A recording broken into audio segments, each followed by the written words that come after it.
Scripps Institution of Oceanography scientist Daniel Kahan studies climate change. He didn't make the flood map showing the convention center expansion inundated with water in 2050, but part of his research was used to draw the maps. Research, he says, isn't created in a vacuum. In our case, we try to provide fairly unbiased information that decision makers can use, and a lot of them don't want to look ahead.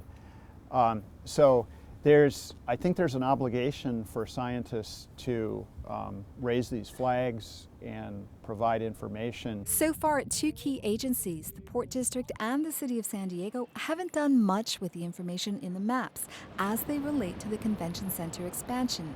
Publicly, port commissioners say the agency must plan for sea level rise, which is projected to increase anywhere between 18 inches to 4 feet along the San Diego tide line by 2050. This is former Port Commissioner Scott Peters, just days before he was elected to Congress in November.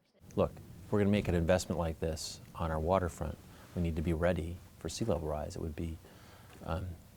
would not be smart to not consider this as we go forward. But Peters and his former colleagues on the port argued in environmental documents that the law does not require them to factor in future environmental conditions for the convention center project. And he and the rest of the commission voted unanimously in September to move ahead with the project without taking into account the flood maps. San Diego Mayor Bob Filner refused to grant an interview on those maps, but during this month's State of the City address, he said San Diego must respond to climate change. Rising sea levels demand that we plan now to protect our vital coastal infrastructure and neighborhoods.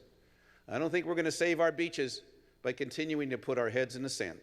Yet Filner said in the same speech that he's optimistic that construction on the convention center expansion will begin soon.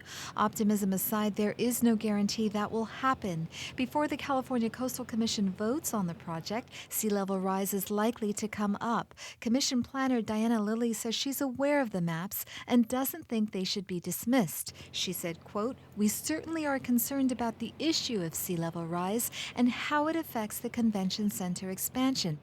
The market may also care. The $520 million project would be financed by bond investors, and they like to know when there are risks." Would it affect an investor? Would it be valuable information to know that the project for which the funds are being raised could be underwater before the bond was paid off? To ask the question is to answer it.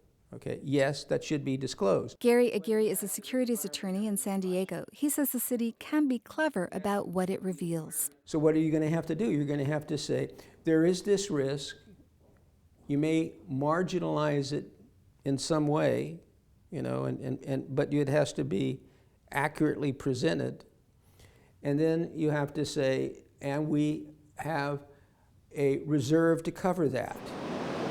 Mitigation measures for sea level rise include seawalls. Richard Gersberg is a professor of public health at San Diego State University. His research was also used to create the maps. He says building a seawall to protect an expanded convention center would require additional barriers elsewhere along the San Diego Bay. One of the problems is in the areas, since the water has to go somewhere, in the areas which are not armored, in some ways you make the flooding worse.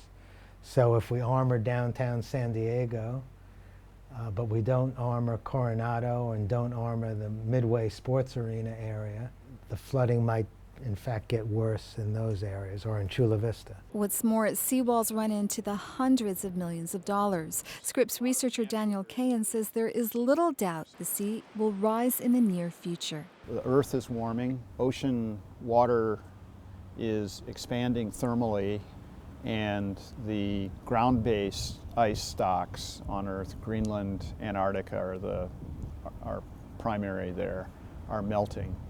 And that's adding to the volume of water in the oceans. In December, a judge ruled that the San Diego Association of Governments ran afoul of state law by not adequately factoring in climate pollution in its environmental review of the region's transportation plan.